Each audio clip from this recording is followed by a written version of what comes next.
श्रीकृष्णाय नमः।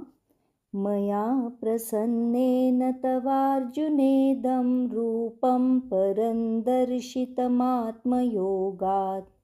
तेजोमयं विश्वमनन्तमाद्यं यन्मे त्वदन्येन न दृष्टपूर्वम्। आता आपण आलो आहे अत्यंत भावपूर्ण आणि गूढ क्षणाकडे। हा तो क्षण आहे जेव्हा श्रीकृष्ण स्वतः विश्वरूपाचं तत्त्व स्पष्ट करतात। अर्जुनाने विश्वरूप पाहिले, भय आणि भक्ती दोन्ही अनुभवलं। आता भगवंत त्याला त्या अनुभवामागचं दैवी रहस्य सांगतात।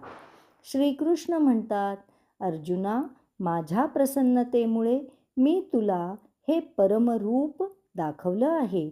हे तेजोमय, अनंत आणि आद्य विश्वरूप। हे रूप तुझ्याशिवाय कोणीही यापूर्वी पाहिलेलं नाही। हा श्लोक म्हणजे अनुग्रहाचं रहस्य आहे। हे विश्वरूप कोणी डोळ्यांनी पाहून, ध्यान करून किंवा तप करूनही अनुभवू शकत नाही। हे दर्शन आत्मयोगात म्हणजे भगवंताच्या स्वतःच्या योगशक्तीने तो स्वतः दाखवतो तेव्हाच शक्य होतं। हे दर्शन म्हणजे ज्ञानाचा शिखर बिंदू नाही, तर कृपेचा स्पर्श आहे। आचार्य म्हणतात, हे विश्वरूप बुद्धी प्राप्त नव्हे, ईश्वर प्रसाद प्राप्त आहे। परमेश्वर जेव्हा प्रसन्न होतो तेव्हा तो भक्ताला स्वतःचं दैवी स्वरूप दाखवतो आणि तेव्हा ज्ञानी आणि भक्त दोन्ही एकत्र होतात। ज्ञानदेव माऊली म्हणतात, अर्जुनाच्या भक्तीचा ओघ पाहून श्रीकृष्णानं विश्वाचा पट उघडला। तो कृपेचा झरा होता, डोळे नव्हे हृदय पाहत होते। ही अनुभूती कोणालाही मिळू शकते।